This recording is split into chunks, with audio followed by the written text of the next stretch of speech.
My feelings are deep, overwhelming, and scary. Somewhere along the way, I learned to ignore these feelings, to hide them, even from myself. I'm so uncomfortable being honest, being vulnerable, that sometimes I don't even know I'm lying. I'm tired of trying to be who I'm supposed to be instead of who I am. Sound familiar? Instead of being ashamed and feeling guilty, let's take responsibility. Let's tell the truth. I'm afraid to do this podcast. I'm afraid I'm the wrong person to host. I'm afraid I'll screw it up. But who cares? Let's have difficult conversations and express feelings we're afraid of, that we're not supposed to share. Let's explore the masculine and the feminine rather than persecute them. Let's break out of our binary understanding of the world, of sex, of gender. Let's be sensitive together, regardless of the labels we carry or the ones foisted upon us. Let's practice accessing that child inside and experiment with honesty and vulnerability. I know I need that. Maybe you do too. I'm Andy Greene, and this is the Naked Man Podcast.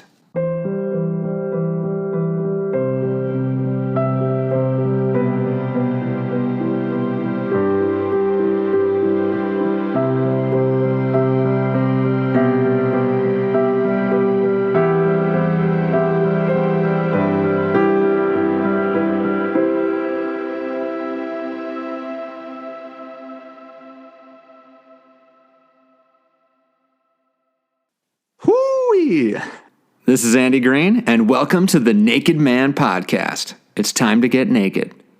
Emotionally, of course. My first guest is a writer, a husband, a friend, and soon-to-be father, Kyle Dickinson. But I always think of Kyle as Kyle Munich, because that's how I entered him in my phone when we met 10 years ago, and that's how he remains. Kyle and I met at a hostel in Munich when we were in our 20s. When we first met, I thought he was an asshole. He was merely a rival in my quest to pick up German girls, and I'm sure I played the same stupid role in his story. Thankfully, we bonded over Schweinshaxe, aka pork knuckle, in a dark, sad restaurant. We realized we were both homesick, both spending our first Christmas away from home. We went to Europe looking for love, and we found it in each other. Over the years, many of my friendships have plateaued or even gone stagnant, but with Kyle, it feels like our relationship is always evolving. Our conversations have reshaped my perspective on what friendship could be. I can be myself around Kyle, and I hope he can be himself around me. The more we've dared to share with one another, the more vulnerable we've been, the closer we've become. That sounds obvious, but it took a decade to get here. Which is why he was my only choice for our pilot, and that Kyle not only agreed, but was all in just 2 weeks before his first child. Says everything about who Kyle is. And just like there was no other choice but Kyle, there was no other choice for our theme than identity. Nice guy, writer, husband, father, friend, straight, white, male. These are the identities we've adopted or been given, the identities we're constantly in battle with. Our identities shape how we're supposed to act, how we're supposed to be. They can keep us from talking about certain things, from being the people we want to be. That's why this is where our journey begins. Kyle Munich, welcome to the show. Hey, Andy. That was really special. Thanks for sharing that. I had no idea that I was Kyle Munich, so that's a reveal. To the point where, like, sometimes I forget what your last name is. And then, that was just, I teared up a little bit. It's not very often that, people actually tell you what they think of you, or like what you are in their head. When you said we were in a sad restaurant, I was like, oh, that wasn't how I felt. Like, but I could be there, and maybe I'm forgetting, that it was like a sad, like Christmas Eve or something. I don't know. I feel like, the sad, maybe that was a little performative, but the dark, I remember it being dark. Oh, it was very dark. In the photos that I have, it's one of those things where it's like a iPhone 4 or something, and you can barely see anybody. And then I think I forced you to watch me eat pork knuckle like 2 more times. I don't know why I didn't want to eat pork knuckle that night. Like, was I like trying to... Did I already eat dinner? or I was trying to be svelte. I did care a lot about what I looked like on that trip for sure. I was following like somebody on Tumblr who like was really into a certain kind of like masculine fashion that I wanted to, I guess, evoke in myself. Cause I'd never had like a point of view on like what I looked like, as far as like what I wore. And so it was like the first time I wanted to like roll up my pant, the cuffs on my pants, like above the boot. That. And like, my whole life I'd wanted a leather jacket, like, but I never thought I would buy one, because I was just like, oh, I won't look good in a leather jacket. Like, that's not who I am, Yeah, that was a decision, like a purposeful decision that I made where I was like, oh, I think I look good. I was single because I'd been in a couple year relationship. And then we had broken up like the previous year. So you really were Kyle Munich. You were a different Kyle, or you were trying on a new identity, I think that was what the asshole was when I was saying it. It was just like, I don't think you actually were. It was, maybe I was threatened. I was like, oh, this guy's actually putting effort in. I'm like wearing the same shirt I wore for like, I was just a vagabond, I think. Right. Well, you were on a totally different journey, right? Well, and but like that we knew that we realized we were on completely different trips, journeys. I mean, I think the point was the same, right? We wanted to meet girls and we wanted to see Europe. I really wanted to go to Germany for Christmas because my mom's family was from Germany, and growing up, my grandfather would sing Stille Nacht. And so like, my thing was that night on Christmas Eve, like I went to church and like, I just wanted to be in a cathedral because I remembered midnight masses from growing up Catholic, so yeah. Oh, yeah, man, it was a very specific, I think I invited you. But no, I don't think I don't think that was your bag. Yeah. No, but like now I recognize that would have been a cool thing to do. I might have had a call with my parents, honestly. Oh, that actually was it. I think. Yeah. I think it was. But yeah, Christmas was another thing that sort of connected us to such a big deal for both of us. And that was the first time we had been out on our own. It was a conscious decision, especially for you. Like I had the same thing of like, oh, Germany for Christmas, that makes sense. Like, so I'll shape the trip to get there, but it wasn't the reason, or it was just sort of a happy confluence of events. And I think that maybe the happiest was, meeting you. Like in terms of the people I've met or other things, you're the only thing that remains aside from, I guess, the memories, right? Those are even iffy. Yeah. Well, certainly. Yeah. like sad restaurant. Apparently, maybe I was just sad. Right. That's what I was thinking. Yeah. Yeah, I think so. Well, like, how are you, Kyle? How are you doing today? I'm doing like in this moment, like I'm just feeling very light and like warm because of that intro that you read. But also because like, I think it's true what you said, like I can be myself around you, even if like it's on a Zoom.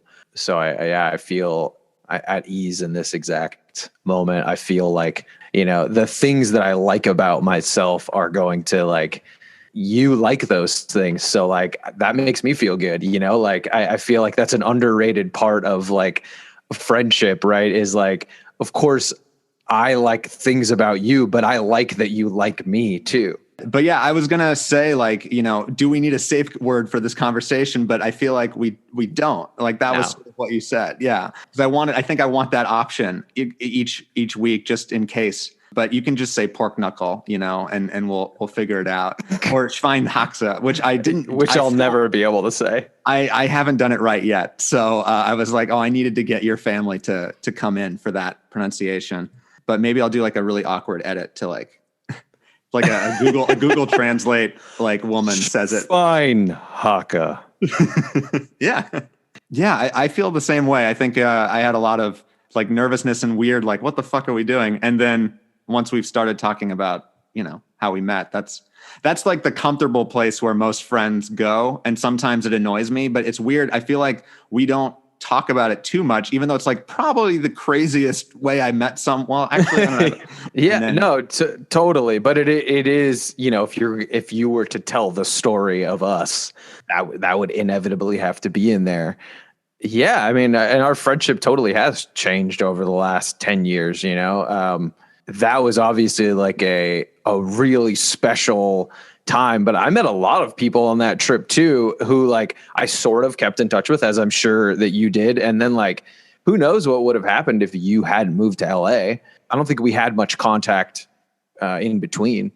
I was going to ask you in terms of your identity in that moment. And I think for both of us, what were we in the middle of nice guy? Is that what we in our head? We were the nice guy when we were in Europe, or I mean, certainly early 20s, teens. Yeah, certainly early 20s and teens. I feel like it's tough because I feel like I don't even know if I could have acknowledged the nice guy idea more until like post Me Too movement almost. Right.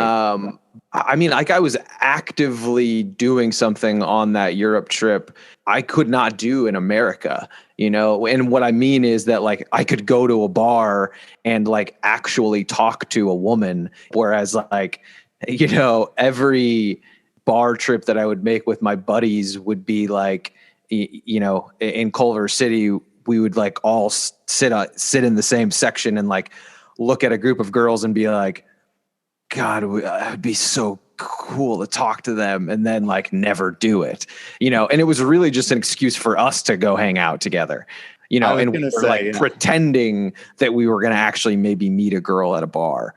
I think men in their 40s, if they're single, still do the same thing. It's almost like you need an excuse to hang out rather than it just being, I like this person. That's interesting. Yeah. Yeah.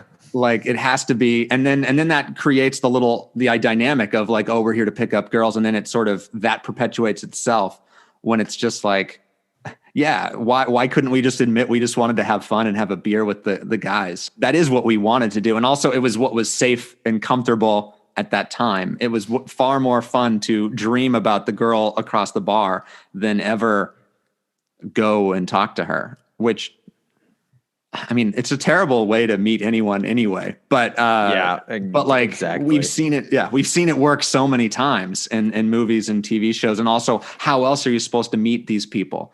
Yeah, it's like, how else are you supposed to meet people that are not just friends of your friends who, you know, especially in your mid-20s, it's like, you know, I feel like you always have that friend who's like dated everybody's like closest girl, woman friend in the group. And then it's like, I don't know, that always just like presents problems for the friend group of like, oh, now we can't get together with that person anymore because Ben already like broke up with them and wasn't a super nice guy about it or something.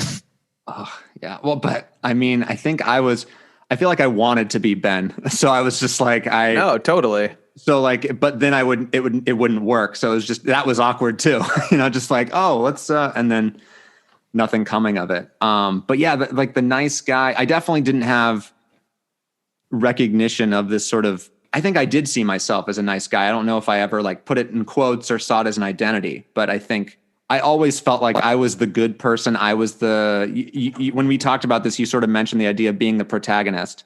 And yeah, I mean, that is how I saw myself, despite, I mean, even when I'm not like, I don't know. It's just like an impossible standard. It's also a myth, right? Like, no, it's like you're always the protagonist of your own story. Like you're always like making little lies to, you know, make you come out as the person who's right or the person who's good.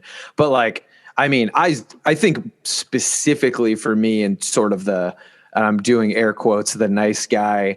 I mean, it was high school and college for me, like the whole way through, you know, like it was having a massive, unrequited, love of a girl who I was really good friends with and who was dating a guy who she would complain about to me and that I would hear from other people treated her terribly. And so that was where the nice guy comes in because like, I'm the nice guy that they're going to notice because I'm here. I absolutely like recognize now the, you know, quality inherent of that, of like deserving to essentially like, I'm not I have a friendship with that person, but I'm like seeing them as so much more, never telling them that, and then them becoming just an ideal rather than a person, right? So there's all of that inherent stuff all bound up with the nice guy identity, I think. Yeah, there's this, I mean, and it happens in movies all the time. And that's where I feel like it was just programmed, where it just sort of like, even if you start out as a friend with a girl, it always ends up there, right? It's sort of said that that's step one. So I was like really good with step one. It felt like, I'm like, oh, okay, I'm a friend with this girl. I'm in love with this girl. And then that has to mean something. I listen, I pay attention. Yeah, I'm not the dick, but let's keep in mind, especially in college, I was just as drunk and idiotic and stupid. She just didn't see it. I wasn't doing it around her. So I could keep the illusion in my head that I was the nice guy, especially with, I mean, I don't really want to use names, so I'll just say A or whoever it is. But I mean, I have this moment where this is the most embarrassing. I think I remember walking home and crying after this. I was invited out to a frat in Cornell with Kay, who was another one of these friends and her friends. And I thought, okay, I'm the only guy of the group. That felt like something, but it told something else, right? Like I'm sort of I was sort of a safe guy friend to be there, right? I think, but I didn't know. I thought like, this could be my moment. We're going to get drunk at the frat party. And then immediately when she gets there, she just basically starts making out with one of the, like, she knows Peter, I think was his name. It is his name. I remember that. Of course I do. They like, that was the whole plan for the night, was to go and see Peter. And I was just like, miserable, and thought that, oh, this was the night, to the point where I got really drunk and I interrupted them making out and revealed my feelings to her while they were. Oh man. Oh, that's amazing. It is amazing. It is. I was just like sobbing in the quad on my way back home. Afterwards, like, and I was just like, why did I? I knew it was like that out of body experience. I was really drunk, right? But it was also just like, what are you doing? Like, I just sort of wanted to destroy whatever that was. That was a person that you like had a huge unrequited crush on, or was she just one of many girls that you had crushes on? A nice guy would only be into one person, right? And I would just be in love with any person that I met, basically. Anyone that did like me as a friend, or appreciated, like, laughed at my jokes, or thought I was cool, or just wanted to hang out. Like, that to me was validation, especially with high school, where I just was too afraid to do anything. And I was just sort of until senior year, I tried to not make any moves really in terms of who I was or with girls or anything. It was definitely just more of see the girl from afar in the bar thing, but only from like the cafeteria table or whatever. It was that. Those things it doesn't feel like a nice guy to be like, oh yeah, there was K, there was A, there was like, I think I just wanted anyone to love me. and right? to like, validate you and see you. And I had like a little bit of it's not the opposite necessarily, but like, because there was like the one, I would get into other, like I met other girls in class or other girls at school that, even some of them told me that they had a crush on me, and I would kind of go down a path with them of like hanging out and going on like coffee dates or whatever and texting them.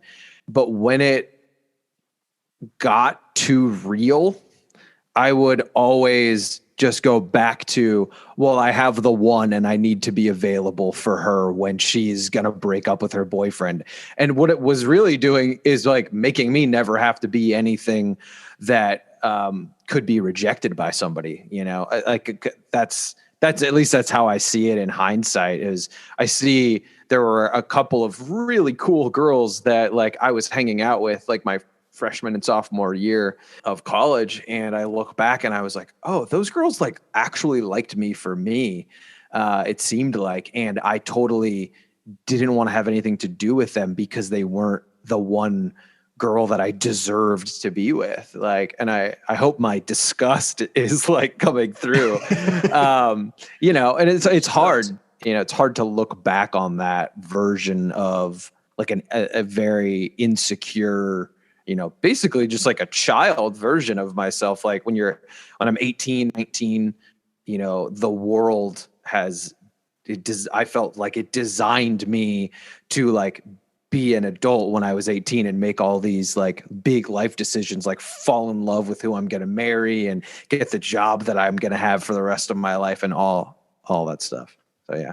Oh yeah. No, I felt the same way. And I think it was 25 to me felt like the time where I finally felt like, oh, okay, I'm not a child in the same way. I still feel like I am daily, I think. But yeah, it took 7 years after. And that also felt like made me feel like this late blooming person, which I've always felt like when 40-Year-Old Virgin came out. It's about a guy named Andy. I was in high school. I was a virgin, and it felt like that was my future. It was just like, that's me. This is it. And it felt like the movie was made as a joke for me. And it wasn't, obviously. And it was just like what you were saying. It was that fear of rejection or fear of actually sort of, I don't know if I had the exact same thing in terms of like, okay, building up someone on the pedestal. I guess it was sort of like I spread I was gonna say the wealth, like, oh, I have maybe more chances if I have like four girls that I'm in love with.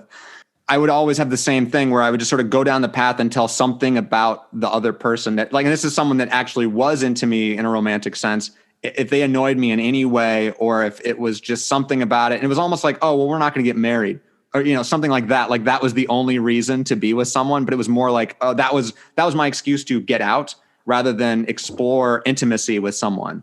Right, because it's like, it felt like, oh, I'm only allowed to do that, or I'm only able to do that if it's A or K or some of these people, or if it's some new person that actually feels the same way. And in a way, maybe that is sort of what happened in my life. Like, I don't know if I completely committed or I was able to be vulnerable until Lily, I think, I've only had 2, like, I would say legitimate long-term relationships. Most of them I tanked on purpose before that fact. Yeah. No, I can relate to that in a lot of ways. Like, I think my first long-term relationship was just me for the first time experiencing and letting someone who I had never met before like me for who I was in that moment. And yes, obviously when I met her, I was attracted to her, but I didn't have a crush on her. I hadn't seen her around campus or anything. It was this is fun. And I mean, honestly, like a lot of it was like, I just never, I don't think I ever had enough confidence to think that someone else could actually like me. When I truly believe that like when I built those other, high school or college girls up on a pedestal, like it was that, I think I shared that enchantment quote with you. Being enchanted with somebody means somewhere deep down that you'll never get that thing, it's a fantasy, enchantment. Yeah. Magic, right. But there is like that, to me at least, like the idea of enchantment is tinged with a darkness, that comes with a lot of like fantasy stories, right? And in this one, it's like, well, you're never going to get what you want, and it because you're not good enough. Oof. I definitely did not know that at the time. It was all a defense mechanism. This is all in hindsight. Right. This is all therapy aided, elevated, Zen Kyle now. Wow. I wish. It connects to, we were talking about validation with these girls. And I think the same thing happens with writing, right? Isn't that what we are looking for when we write? And so in some ways it makes me feel like I'm still that 18-year-old like guy looking for validation through just words now. This feels like, at least I'm not an asshole, nice guy in a bar, but it feels like the same thing. I don't know. Dude, when you asked me to be on this podcast, that like tingling part of my like narcissism and validation, like needing validation, like really like lit up. And like when you wanted me to read a poem, like a part of a poem that I wrote, then I was flipping through my book of poems and I was like, oh man, I got to read this other one to Andy because it's so good. Part of my the reason I want to be a writer is because I think I'm funny. I think I'm clever. I think I have an insight into people and an empathy, but I'm not writing for myself. I'm writing because I want other people to see that in me as well. And so it's like an ultimate, rejection when you give somebody something and they don't light up and, tell you you're the firstborn son of God, Right. But it should be taken the exact same way as if you approach a girl at the bar and she's just like, sorry, I'm not interested. There's basically. Oh yeah. And then you go home and cry. Right. But but like that also shouldn't matter because they're just like, there's only so many people that actually will either respond to what you write or respond to you at the bar. It's the same sort of thing. And I think I was so afraid to write for so long because it felt like, again, it's the same thing. It's like, oh, I have to put myself out there and actually do it on that. But I think I do now. I do write for myself. I want to make sure you said you want to be a writer. That was past Kyle, right? Because you are a writer. We're not. Yeah. Or do you need me to validate that for you right now? No. I am a writer. But yes, that was one of the things that I struggled with so much. Until I went to therapy, I was not able to introduce myself as a writer, which, there's still I feel like a stigma around that, especially just living here in LA. It's quote unquote, everybody's a writer. And it's even I'm embarrassed just talking about it on this because it's oh, it's another writer podcast. Yeah. It is. No, that's just, it's one of the identities that we have. And you said it's your longest identity of the ones that we're sort of talking about today. Yeah.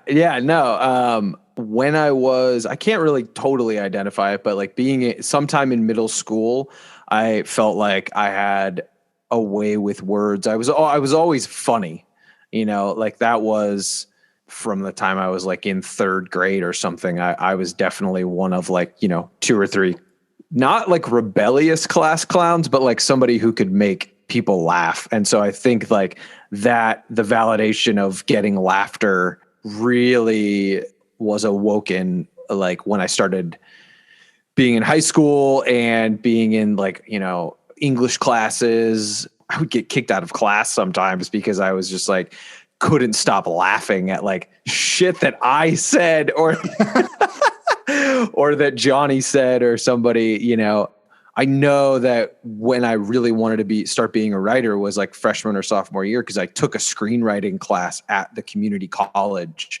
I can't remember if it was over the summer or if it was during the school year, but my friend Ben and we started our parents dropped us off because neither of us could drive, and we would be at this class from 7 p.m. to 9 p.m. with a bunch of, random people from the community that wanted to write movies as well. That sounds awesome. Yeah, it was really cool, man. It was because Ben and I, another identity that I've had in my life is Star Wars nerd for sure. Ben and I were huge Star Wars kids, and we started coming up with basically our own Star Wars ripoff. We were on a family vacation one time at the beach, and we started talking about this planet called Triestia and this basically Luke Skywalker-esque figure who was born under the third moon. And Kal-El too. Yeah. All of this, sci-fi mythos that we're this is good. And we had a little notebook that we started writing it. We're we need to write this, but we didn't know how. And this was that age of the internet where you could find stuff, but we were 15 years old and we were not going to read a screenwriting book online or something like that. So, right. Yeah. You were early to the game. I think, for me, I started as a drawer when I was really young. Me too. And I think I was 5 or 6. And apparently the stories are people would line up for my drawings of Ninja Turtles. And I'm you draw good. Then there was a contest when I was, I think, I don't know, around that age that you submit your drawing to, or it was a sort of a local art festival. And I was accused of plagiarism, basically that I didn't draw it. It was a wolf that I drew, a wolf. No way. Yeah, which we're going to talk about. Maybe this is the inn. I didn't even know. But so I drew a wolf. I think it was inspired by Narnia, Chronicles of Narnia, and they basically thought my mom drew it, and they brought me into the office. Like there's these adults, and basically like draw the wolf. Like they're telling me to draw it in front of them to prove. How old are you? I'm like 5 or 6 or 7 years old, maybe 8. I don't like that's, but like I was terrified, right? Like I couldn't write on demand if you told me right now, like that's not how it works. Yeah. And so, but someone is just like, these people I don't know are basically looking to make sure I can draw, and I could not draw a wolf to save my life. And that just completely ended my drawing. It like, oh my God, that's so traumatic. Dude, this is so crazy. I'm sorry, like to make this about myself, but please. I'm just now realizing when you told me that you were a drawer when you were a kid. A drawer, that's how you say it, right? Yeah, exactly. I had the same identity as a kid. Like in school, I was the kid who. That's how I became really good friends with Ben, the Star Wars kid. Was that we were both drawers. One of my earliest memories is sitting in my backyard I had one of those. Did you ever have those Disney cassette tapes when you were a kid that came with like a little storybook? Yes, I believe so. My favorite one was The Three Little Pigs. And I was obsessed with the Big Bad Wolf. Ooh. To the point where like when we went to Disneyland when I was in, I remember second grade. Yeah, second grade. We took this huge road trip to Disneyland, and I just wanted to buy something that was Big Bad Wolf because he was my favorite Disney character. But he freaked me out. Like there is this and the reason I bring it back to the drawing was my parents last summer dropped off a huge, box of my stuff here at the house, and all my old drawings are in there from when I was in second grade. And there is a couple Big Bad Wolf drawings, and there's one in particular where it's like a profile shot, and he's like just looking out at you with like this really sly, mischievous, but dangerous grin on his face. Ooh. And I loved looking at that when I was a kid because it freaked me out. It's that same feeling that I get when I watch like a good horror movie, like where I'm scared, but I'm intrigued. But yeah, it's strange that it's the wolf there as well. We should maybe introduce the wolf dog thing. Where Kyle, why? I mean, I think the main reason why we're even talking about identity is because, like, what was it? Like last month, you called me out of the blue to like rave about a movie. I didn't answer, of course, because I didn't answer. And then, but like actually, you tell the story. Why am I telling the story? Yeah. Okay. Yeah. I'll tell the story. What is this movie? In and of itself, a movie that is hard to describe, but is and probably better off not, right? Like we want people to go into it without knowing what it is. Yeah. Yeah. And it's just, it's essentially it ends up being an exploration of identity. And one of the central bits of the movie is this idea of the wolf and dog hour, right? I knew you were working on this podcast, what it was going to become, and you were exploring different, trying to figure out.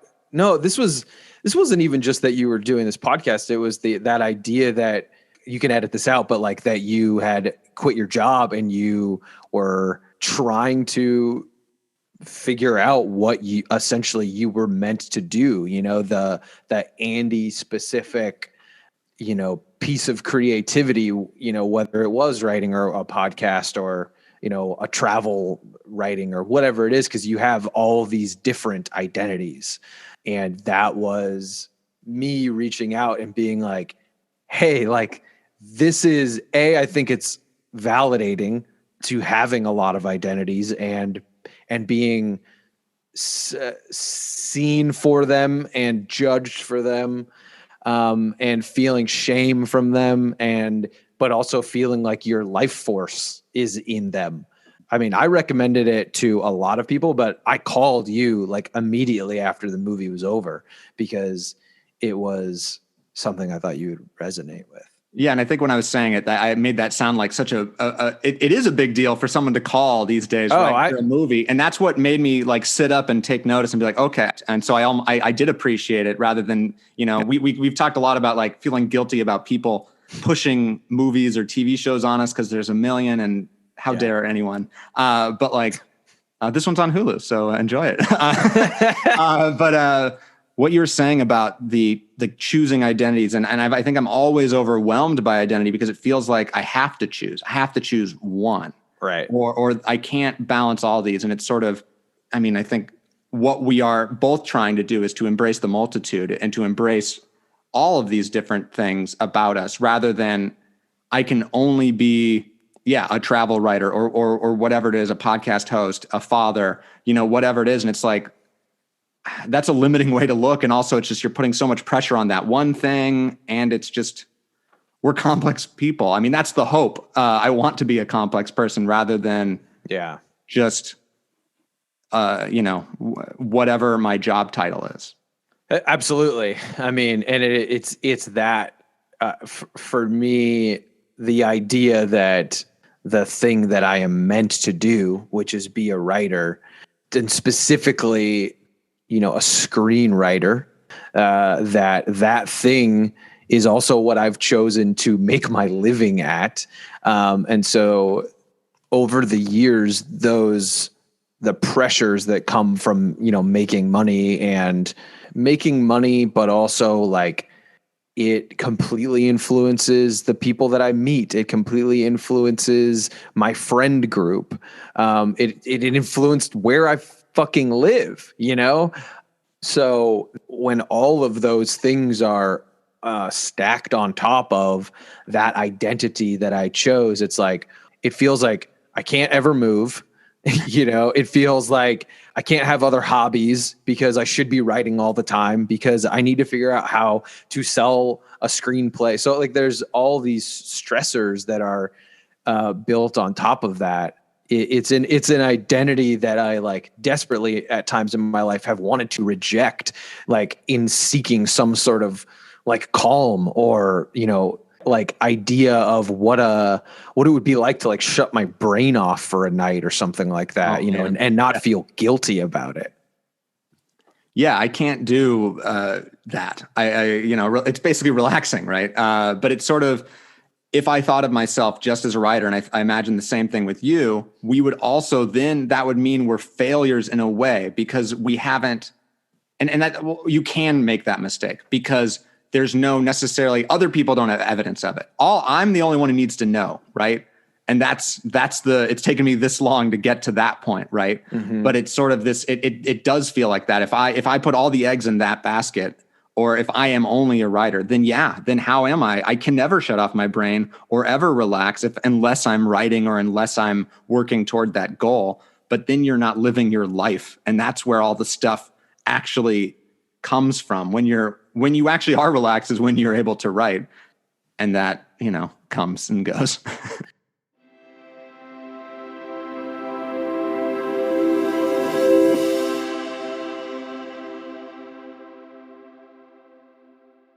We are back, and I think we want to take this opportunity to sort of circle back. I think we went off the path slightly. We're all in the woods. It's all this. Yeah, exactly. But like we're going to go back. I think the wolf and the dog is something we're dancing around. We've been bringing it up a lot. People are like, what the fuck are they talking about? And to me, it means something slightly different in and of itself than what I think we have now used it as a shorthand. To me, it feels like this dichotomy of what a man is or can be. And it is black and white. It's sort of, you have to be the dog.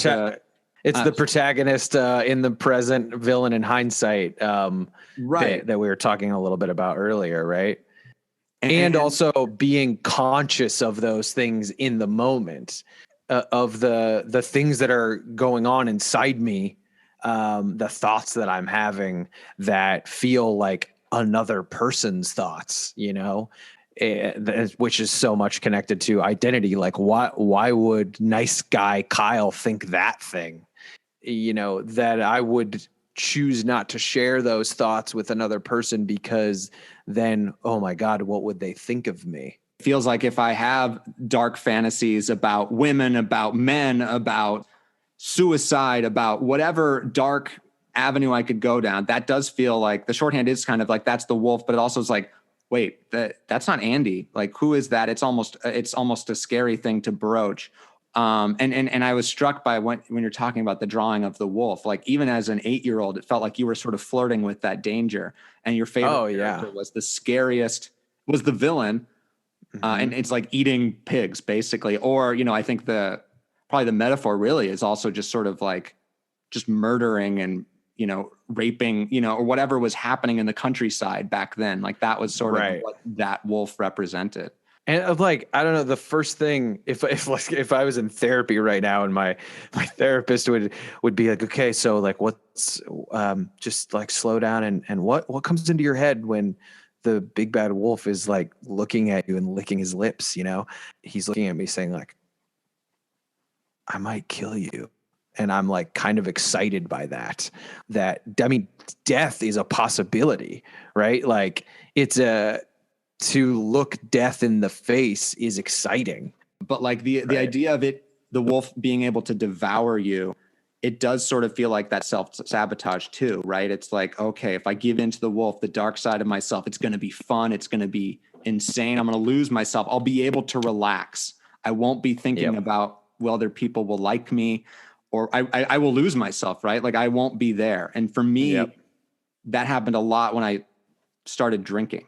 And when I got blackout drunk, and there was even a character name. The wolf for me was apparently Drundy, and that had a comical, it rhymes with my name, and I had shades of who it was: Andy, Dandy, Drandy, Drundy, and Drundy was the one that no one wanted to meet, and it was like this way to excuse that it was not me, but also like it was terrifying. Like everyone would laugh or make, it was almost like Ernest, like Drundy goes to the grocery store and knocks over the candy aisle. And I have no idea that I did that.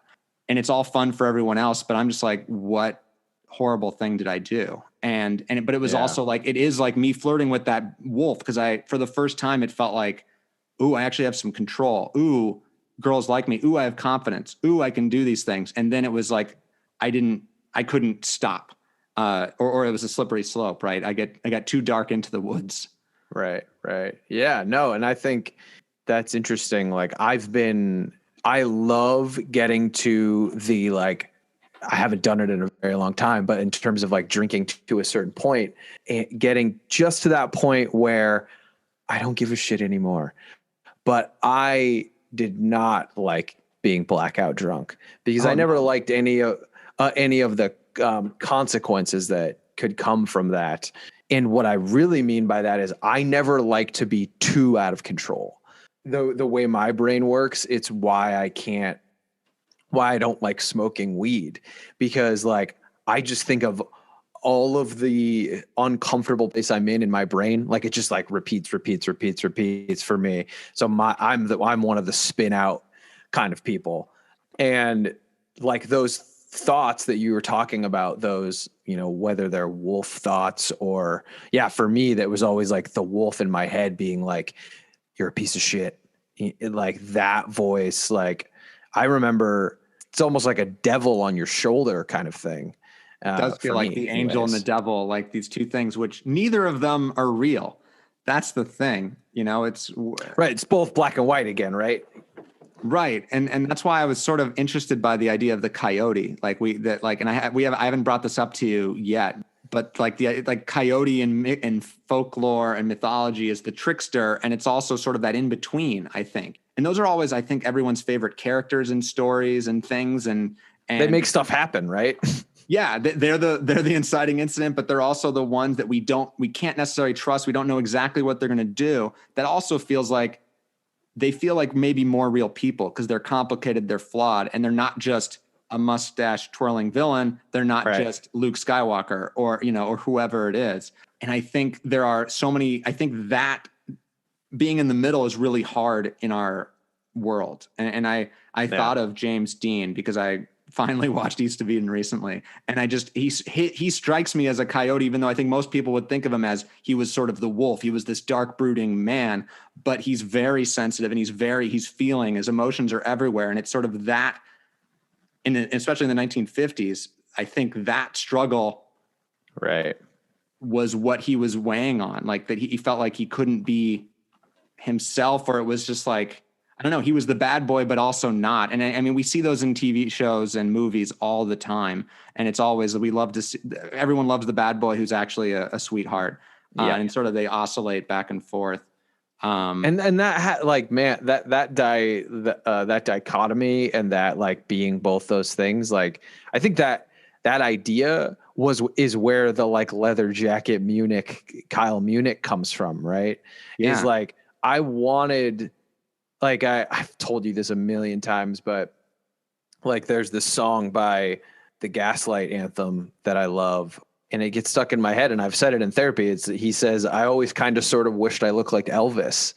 And like the singer of that song does not look like Elvis at all, but like his persona was to become like this, you know, rockabilly rocker, and have that kind of get up for himself. And like, I think I was thinking those same things because I felt like that was a portrayal of masculinity that I had always wanted to be, you know, from when I was a little kid, and I was like the nerdy kid on the baseball team. You know, we've always talked about that too, you know, right. And being like the nice guy started back then, even in elementary school, right? Because all the cool guys on the baseball team that were more athletic and more, you know, rambunctious and whatever, like those guys who I was friends with, like I wanted to be them in some way because I was the chubby kid who they would call chubby. I was soft, and I knew that, and at least at the time, like the perception of that was that like I didn't fit in that way. Right. Also meant you weren't as good at baseball. You weren't as good a man. And like, it feels like I had the same thing. It almost feels like they were more comfortable in their masculinity or being a man, or there was no complication. It was sort of like owning it in a way that felt, it didn't feel like I could do that slightly, or that I was, or I just didn't know if I wanted to do that. Cause I didn't necessarily like, I think you were friends more with the people on your baseball team than I was. I was always friends with them on the field, I think. And that's part of how I, you know, am able to act and be accepted in multiple places. But I'm always like, fuck these. Even as a kid, I was like, I don't like these guys. Like, I remember the Wolf came out when we were like doing a team huddle, like sharing our favorite movies, like introducing ourselves for the All-Stars. Right. And everyone goes around saying their things. And Tim Ramberg, who was my sort of the rival shortstop on the team and sort of this like coach's son, he was the goody two shoes. And he also said what would have been my answer too. Like Star Wars was his favorite movie. And because I was just like, oh, fuck, fuck this. Like he's better than me. And he was also more comfortable being the nerd kind of. I feel like, man, I know that feeling so well. And so what did I say my favorite movie was? I said American Pie, the most Wolf choice you could say, especially in like 8th grade. And everyone laughed and was so like they thought I was cool, you know, because I was like, oh shit. And I mean, I did watch that movie with like my guy friends, and we do the horror, you know, pause on Shannon Elizabeth, like stupid stuff. I totally did the same thing, man. It's so interesting because like that brought up a couple things for me. I'll try and get to both of them because I think they're sort of important for me. Is like, I remember being friends with those guys, like Chad Lukens. I think I've told you about him before, but he lived down the street from me, and he was the cool guy in our class, you know, in 2nd grade. From then on, you know, through middle school, he was like the cool guy who like, it seemed like all the girls liked. And then there was Caleb Hunter, he was not as cool, but he was like almost the nice version of the cool guy, you know, like I felt like both of those guys were my friends, but I was always like, Caleb gets me a little bit more than Chad, but like I would always hang out with Chad because like we were always on the same baseball team, and his house was a house that had a basement, so we could like go and watch TV and like be away from his parents and stuff like that.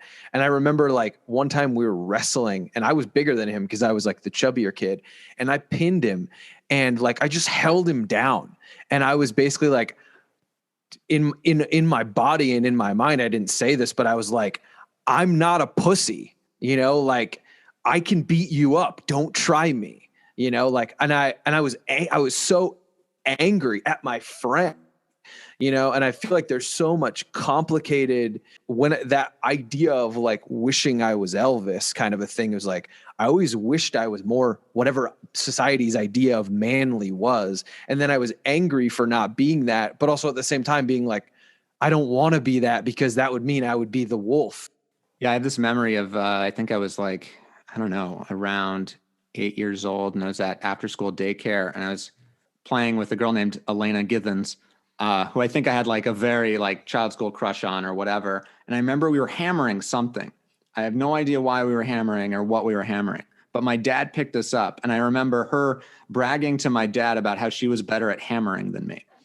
And it was true, very much true that she was a better, like, and it was, and my dad is a man's man, you know, he is someone who can actually make, things with his hands. And to me, it was just like, oh shit, it felt like in that moment, I lost my dad a little bit. I was like, oh, I'm not your son. Or at least I'm not the manly son. Right. And I don't think I've ever mentioned that to him. But I think about it a lot. And I also think about, I don't know. But that really hurt. Yes.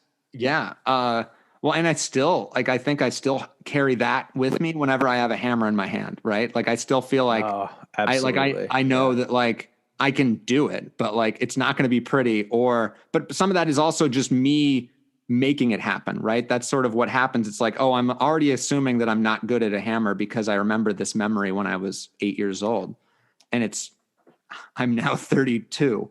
Like, yeah, I think yeah. You know, but it's like self-imposed, right? Like, I don't think my dad did have a look of judgment or a thing. I think maybe I felt it and maybe it was there. I have no idea. But maybe it's like, oh, I want to be the guy who can do the hammer. Just like what you were saying. Like, I want to be Elvis. I want to be the sex symbol, the guy the carpenter / handyman, you know. Yeah, Han Solo, right? It's like that's true. Luke and Han are the wolf and dog thing too.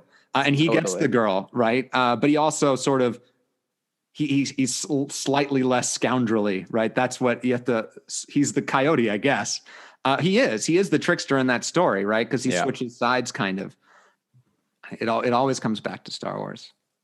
It does, right? Because it's black and white, you know? And I feel like I don't want to go off into this whole other Star Wars conversation, but like, it's one of the reasons later that I like it less now.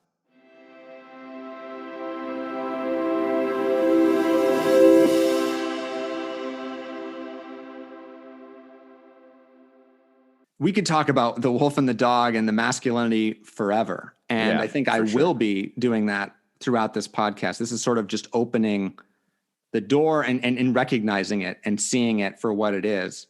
And then I think to sort of close out and segue to the more new identities that we and Kyle have, Kyle was going to read sort of an unfinished poem for us. This was a poem that I wrote, I guess, on September 8th, 2020. So this was about a month after I found out that I was, going to have a child. And I was very much in a place of the fires were happening, right? Like, this was when LA was covered in smoke, and I was super existential at that time of like, I'm bringing a child not only into a world that is being destroyed, that we are destroying, but like, I'm barely feel like I'm an adult capable of being a father. Like, I'm married, but that doesn't mean that I don't like think about other women. You know, it doesn't mean that I'm not attracted to other people.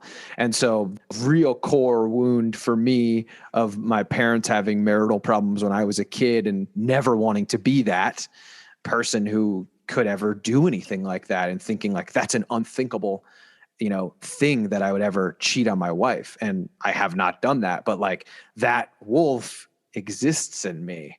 Right. The thoughts again seem like it seems like you're prosecuting yourself for the thoughts, or if I have the thoughts, that means I'm capable of them. Right. And I think that is true. But I And think what a sweet release it would be to just do them, because then I wouldn't have to think about any of because then I would have a new identity, right? Because then I would be the cheater. asshole. Then I wouldn't have to deal with the difficulties of being honest with my wife, of telling her that, like, hey, I'm not feeling fully satisfied emotionally or sexually or whatever. It's way easier to just like have her hate me, which is insane. Right. But that's how it happens, I think, almost every single time, because it's like, oh, we can't have that conversation. Because that intimacy is so much tougher or it feels that much tougher, because it feels like if I say this to her, then she's never going to be able to look at me the same, because I'm this like squeaky clean thing in her mind. And it's like, luckily Sam and I don't have that kind of relationship. And from the beginning, before we were ever even engaged, we were like, hey, we're going to be together for a long time. And if either of us whenever it happens, but at the time we were like, if we're like in our late 30s, and we feel like, we're finding ourselves thinking about other people sexually and wanting to have other experiences, like, let's just at least tell each other that those are things that we're thinking about, so we can talk about them rather than have them be something that we're stewing over, and like spiraling into shame. It's actually awesome that you mentioned that, because I remember you telling me that. And I remember you were at my apartment, and I remember you sharing that you guys made a sort of a pact to share if you ever had feelings about someone else or like wanted to pursue something. To me, I was like, oh, they're going to make it like that. And I was just like, and that felt like really cool. I was just like, there's a slight awe there of like, it felt like kind of like a, wow, really? You would actually do that? But I was also like, that makes so much sense. Like, and I honestly, I think, my wife and I have sort of had the same thing. I don't think it's been as formalized. And I think it needs to be, because there's nothing, it seems like a shameful thing to be attracted to another person or to even want something else, but it's like, it's just natural for that to happen. I was like, that's where I was like, oh, okay, I need to like follow Kyle's example there. I actually had that written down as like what I wanted to bring up. So, Interesting. Yeah. Cause I don't know, like that stuck with me.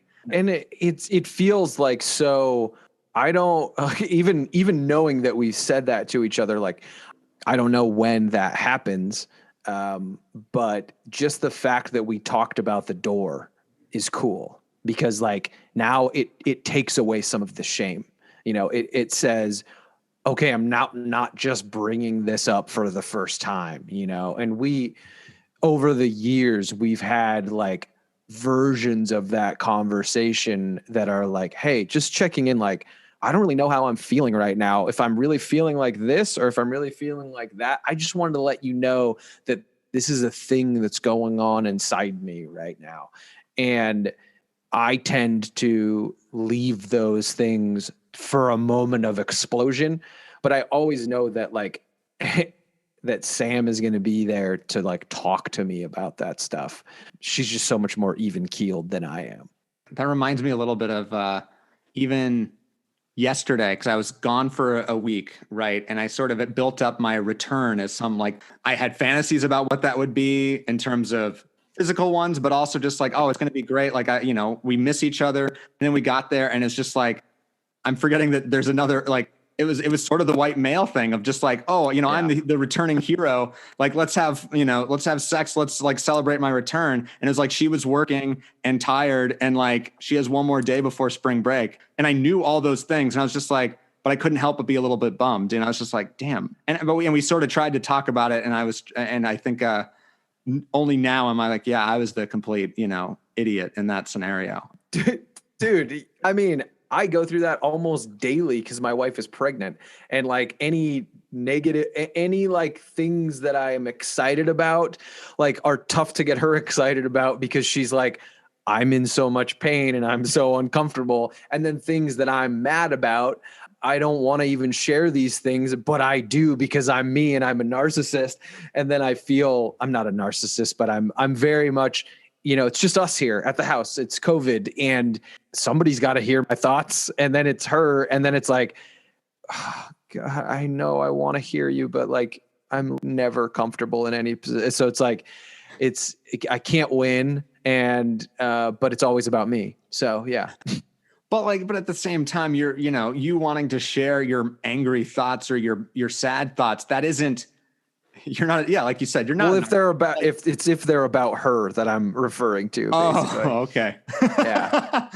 Gotcha. Cause it's like, well, that's obviously what we signed up for, is to like share those. But I feel the same way. It's just like, oh, Lily isn't pregnant at this point, but I definitely can imagine it, because it's sort of what school feels like in a way. And it's also something so much bigger than us. It's like so much more important in a lot of ways. So it's just like, well, yeah, me being angry about something you did or didn't do, or just something in the world that I'm angry about. It's just sort of like, I sort of have to stomach that, it feels like. And that's oh, go ahead. Oh, I was going to say that I think it's still the dog wolf thing too. It almost feels like the masculine thing of like, oh, well, I got to just carry this, this is on me to do because I'm the man. And you're being, I'll see if this resonates with you, but because it resonates for me, it's like, whether it's pregnancy or whether it's school, like we're both pursuing our artistic goals and at the moment not getting paid to do them. So when it's like my day is it's whatever schedule I make to work on my own ideas, and in Lily's position and in Sam's position, they're doing things that they don't get to dictate what their schedule is. They have other people literally inside them, like dictating, for Sam, like dictating what her day is like, and she works. So it's like, okay, yeah, maybe my artistic issues, actually that's the shame there, right? It's like, well, my feelings aren't worth talking about because they pale in comparison to what you're going through. I think sometimes that is even why and we've talked about this in therapy, of like why I even was attracted to Lily, because it sort of felt like I don't deserve someone who can have all of me or like I'm overwhelming, right? Like no one can handle all me anyway. So if I'm going to like give you all these thoughts, so it's just like, oh, it's reinforcing it. Like, and there's a reason she is so busy and can't do it, but it's like, oh, okay. Even if she was available, I don't know if she really wants all Andy, but yeah, I guess we're opening the door. That's what the podcast is. All Andy is coming out now. We'll see. But the poem, Kyle. No, I relate to that. I relate to that so much. Yeah. Okay. So the poem, this poem it's called Seeds. The fires are always in the distance, but I must be an optimist because I'm bringing a child into this world. What will they think of me when they find me howling at the moon? What? Will they smile when they see me tending my garden? When I bring them ripe tomatoes for them to eat? That's the poem. This was you wrestling with the newest identity, of being father, right? I mean, this has a lot in here. I mean, it even mentions the wolf, right? And that's even before we've sort of used that as this shorthand that everyone's going to be tired of by the time we're done.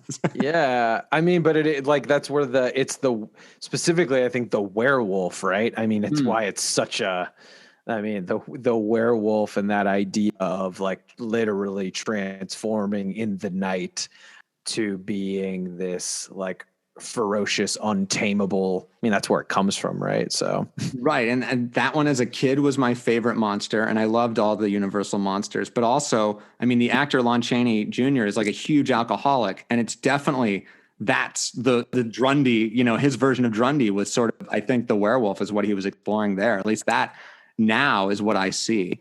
Or it's just the dark side of our personality coming out, and it's sort of uncontrollable with the werewolf, right?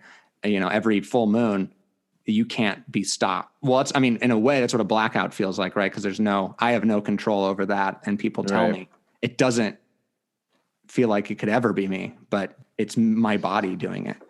No, I mean, I could tell, like that poem really specifically for me, it's that fear of, I'm going to have a kid now and I'm going to be affecting her in ways that I don't know how she'll see me when she's an adult, and that's just like, ultimately scary because maybe I'm infecting her with, the seed of something terrible.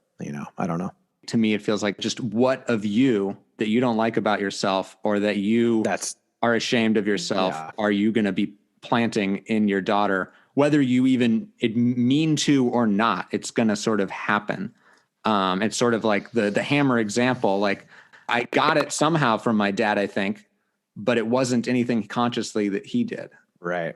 You chose writer, husband, and all these different things, but is this the most conscious identity choice? Does it feel like that? Does that make sense as a question? Yeah. Well, and it does to me because I, writer didn't feel like a choice almost, and husband was something that I never wavered from. Like I knew I always wanted to get married. And I remember I wanted to be in like a long-term, monogamous relationship. Right. Right.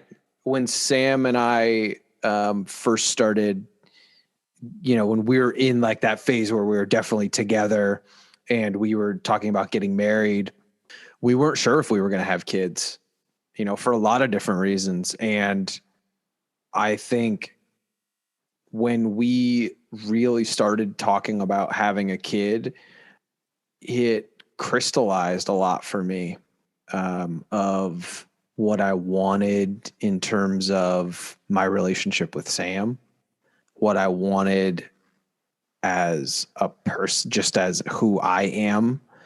And what I mean is that it's freeing for me to have someone else to care about more than I care about myself. And I think, there's a version of that with Sam because she's my wife. And of course I love her, but we've talked about this when we were getting married. It's like, we choose to be together. We don't need each other. We make each other better, hopefully, and we complement each other in different ways. But Sam would kick ass without me, and I would probably be okay without her. But we're going to bring a life into this world that will need us wholly and fully. I look forward to what my life is going to be like as somebody who has to act a lot more than think. I'm sure I will continue to think and overthink, but I've just noticed in the way that I do little chores now and the way that I run errands now, there's more purpose to them. They always say it's like the majority of parenting is just showing up and just being there and being present. And I think like that's what I also hope too, is that I can be a present parent as much as possible. And, these are the like ideal, like utopian version of being, these are the theories of being a dad. When your daughter is born and then you're just going to be like, ah, yeah, that you've had all of that thought and that discussion speaks to, well, I mean, it's preparation. It's also like, it speaks to what will make you a good parent from where I'm sitting, which is, I am not a father yet. That's something that we're talking about, but it sort of feels like we're not ready. I wish every parent had to have that conversation before they had a kid, right? That to me, that intention is what you're saying. Like you want to do things with purpose and intention. Yeah. You brought her into the world with an intention and not even with like oh, well, now we've married. Now it's time to have the kid, and sometimes it does feel like that's how we live our lives. It's like, oh, okay, shit, it's time.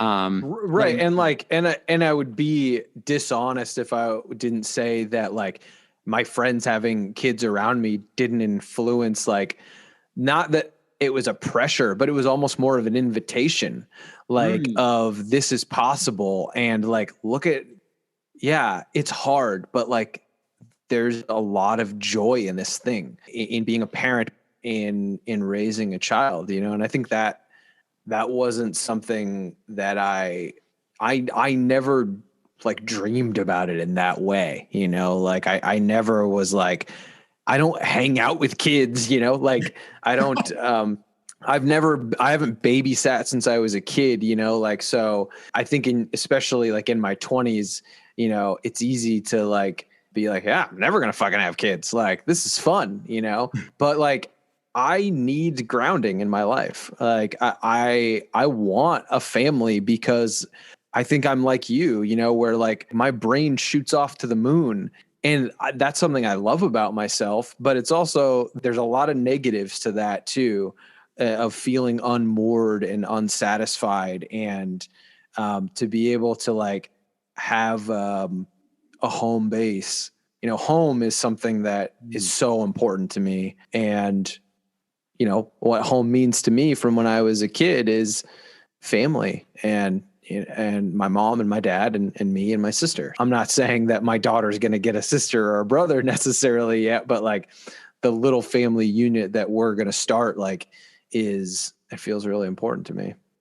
You know, I think we both sometimes, even with families that we love, we often sometimes feel, like you mentioned, unmoored, or even a sort of this not belonging in certain places. Like I didn't belong on the baseball team. I didn't belong even with the nerds. I didn't belong even with the nice guys because that was bullshit. You know, all these different things. This is a scenario, and it makes perfect sense. Like you're creating a place to belong. You're creating where you belong, where Sam belongs, and then where your daughter belongs, and that is what home is. And that does feel like something that just will make. It's going to be hard and very difficult, but it's the right kind of hard. And it's also the one that I think will help clarify all these identities too, right? Or sort of like, there's really, it's not like, oh, I'm a writer and like a husband and a father. It's like, no, the father is sort of like the top of the pyramid and everything else sort of filters down from that. I don't know if that makes sense. It totally does, because like that, the number one thing, and like, I this is all speculative, but I can only talk about how I feel in the moment, and like clarifying is really the feeling for me, because I think in a lot of ways this past year has been terrifying but clarifying for a lot of people of what really matters in your life, right? It's given an opportunity to, like, I feel like it's very strange, but like I've become closer to you in the past year than like almost our entire friendship. Like we were getting there before I, you know, lived in Boston for a couple months. But like, you know, there was like an excitement of coming back and like, oh, I think I'm going to be better friends with Andy now, you know, no disrespect to anybody who's not on this list for me, but like hanging out with friends is not going to be something that I'm going to be doing a lot of, I assume, or I'm going to be doing less of it as a father. And so the people that mean the most to me are the people that I plan on spending time with. So I think that is clarifying about being a father. And then Sam and I are going to have to figure out like our relationship within the bounds of being parents. And I think like it's already brought us closer together in terms of like the conversations that we're having in anticipation of being parents. But I know just from everyone else I know who's become a parent that like finding that time to make time for your relationship is maybe the hardest thing about being a parent, is that you need to make point of going out on dates, and you need to make a point of saying, I need help. Right. The husband identity will sort of be superseded by father, and you'll be mom and dad, not husband. Which I can't wait to just like when she finally like calls me dad, like I can't wait for that. I think that's going to be, and then I'll like start calling Sam mom in reference to our daughter. Like that sounds really cool. Sounds like the best. I hope you tell me when that happens. After you've been present in the moment, of course. I'm like probably, if I'm in the top 10 on that list, that'd be nice. But yeah, I think I choose this moment to read you a list of my 10 friends and you're not on it. Oh God, that would be terrible. That would be an amazing end. I have to have everyone to be like, okay, rank me. I love ranking. So yeah, rank me. He's 12. 12 seems okay. I'd take 12 because I know you have like a million really close friendships. Like you're always on like a 2-hour phone call. I talk to you way more than I talk to 99% of my friends. So good. I needed that. Just know that. Yeah. Okay. I know that. Well, and I think this is where we're going to start getting to the wrap up here. Cause we were talking about that friend thing and I realized it was I don't know if it was conscious, but like, you becoming a father is going to change our relationship. And obviously from a selfish point of view, my favorite identity of you is friend, right? So it's like, it does, like you said, we're probably the closest we've ever been right now and in this last year. Yeah. And it's sort of like, well, shit, in 2 weeks or less than that at this point, that feels like in jeopardy. But it's also like from a point of view of like, of course it is. And I want you to, but it's like shit. Yeah. I don't know. Like I admit a little bit, there's a little bit of fear there of like, oh no, yeah, I'm going to lose Kyle right when we're here. The similarities that you and I have will always be there, whether you're a dad or not, Right. Like I just had I talked to my really good friend, Andrew, this weekend, and he told me this story about how he has a 2-year-old now. And, she's in a phase where she just only wants to be around mom. And so if mom and dad are both home, he cannot comfort her at all. It's like, who are you? Kind of a situation. And he's like, I find myself like getting really hurt by that, like emotionally, like rejected, And then I told him this story about, to keep it short, I bought this book that I was going to read out loud to Sam because, she can't get out of bed. And it was a book that we had read together when we first started dating, a comic book. And within the first 2 pages, I was like reading in a voice, and I made a weird noise in the voice of the character. And Sam was just like, please don't do that. And I was like, I'm just being the character. She's like, no, but like the way you did it made me feel sick. And she's pregnant and she's sitting in bed. And I had this whole idea of how much she was going to love this thing. And she rejected me. And I had told Andrew, I stared at the ceiling for a half an hour and didn't say anything. And I was like, so as a husband and as a father, you can both be rejected by the women in your life. And that's what we want. We thrive on rejection. Yeah. But it's just like, so we're still going to relate is what I'm saying. And yeah. No, I mean, I related a lot to that for sure. Like I remember in college, I had this thing called default friends. It was me and my buddy Drace. I told him, I was like, how many friends do you have? And by the way, like me and Julian and Mike, we're default friends because like we're in the same dorm room. So like you can't count us, and that was like in high school. It was like, you're just kind of there with people. Like you're thrown in, right? You don't even have to make much of an effort. Or at least that's how I felt. It just felt like you didn't even choose your friends almost. It was just like, you kind of found them. Whereas like now, like, in order to be Andy's friend, like I'm going to have to write down in my notebook on my list of things to do, like call Andy because I care about him and I need you to be in my life, even though I have this new identity that means I have probably less time. Right. Okay. I mean, thank you for writing me in your notebook. I hope that every day it's just, Andy notes. You're in my notebook. Don't worry. A plus K. A plus K. Oh yeah, with a heart around it. Uh-huh. To me, that default friend thing also, I think, goes to default male. Like I don't want to be a default male anymore, or whatever that means. I want to be. It's all about being the intention or finding a purpose of who I want to be, who we want to be, and the clarifying and terrifying. I feel like is a really good motto for this year of our lives, but also just maybe this podcast, this episode. Thank you for joining me. This show wouldn't exist without you. And that's, oh man. Yeah. I mean, I guess I'm a stepfather of something else as well. A podcast. The Podfather. Thank you, Kyle. You've been so generous. That's the word that comes to mind to you. I think every time I talk to you, you're so generous in terms of your time, which I think is that's the most important thing to that you can share. Right. And then also just sort of your listening and I don't know. You help me know myself better.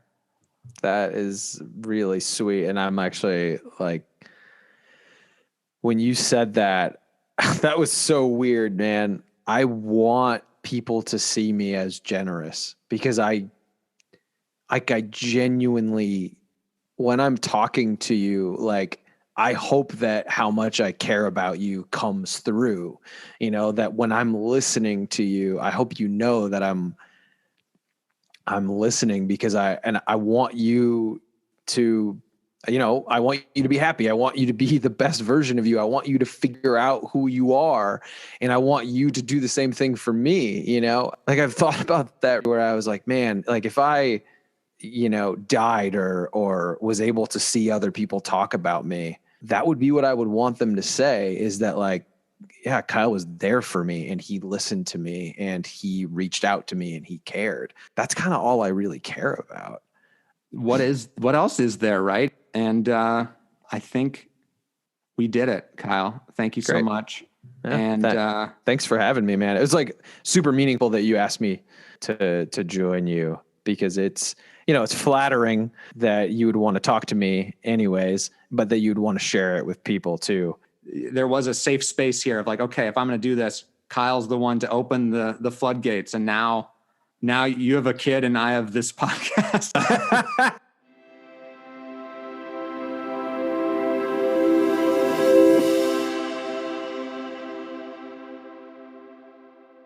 Whew. We made it. I'm so grateful to Kyle for being here and to you all for listening. I hope you got something out of our conversation like I did. I know I vow to continue the clarifying and terrifying work of examining our identities. And I'm happy to share that Kyle's dad identity is off to a wonderful start as his daughter is happy and healthy at home with her parents. You can find the guiding light for this episode, the soundtrack of Kyle's life, and all others to come on the Naked Man Spotify page. Please rate and subscribe to us on iTunes, Spotify, or wherever you get your podcasts. Tell all your friends and fun uncles about us. Let's start a nudist community. Follow us on Twitter and Instagram at NakedManPod, and don't hesitate to reach out to us at nakedmanpod@gmail.com. Next time on the Naked Man Podcast, I invite my inspiring new friend Kat Pettibone to discuss female-male friendships and why they can be so difficult and scary. In the meantime, as my dad always says, be sweet.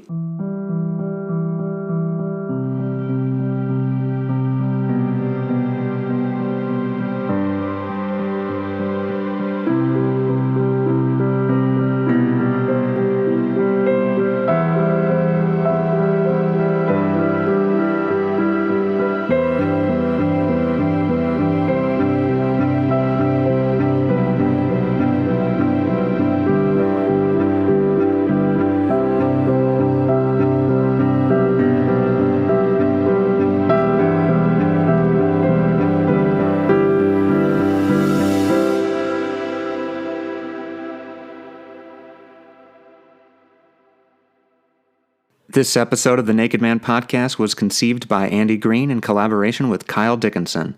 The Naked Man is a podcast hosted, created, and produced by me, Andy Greene. The theme music was composed by Robert Panico, and all graphics were created by Christopher Miles. Maybe should I change it or keep you in my phone as Kyle Munich? I love it. Yeah, keep me as Kyle Munich. It's a good memory for me, It's a good memory for me.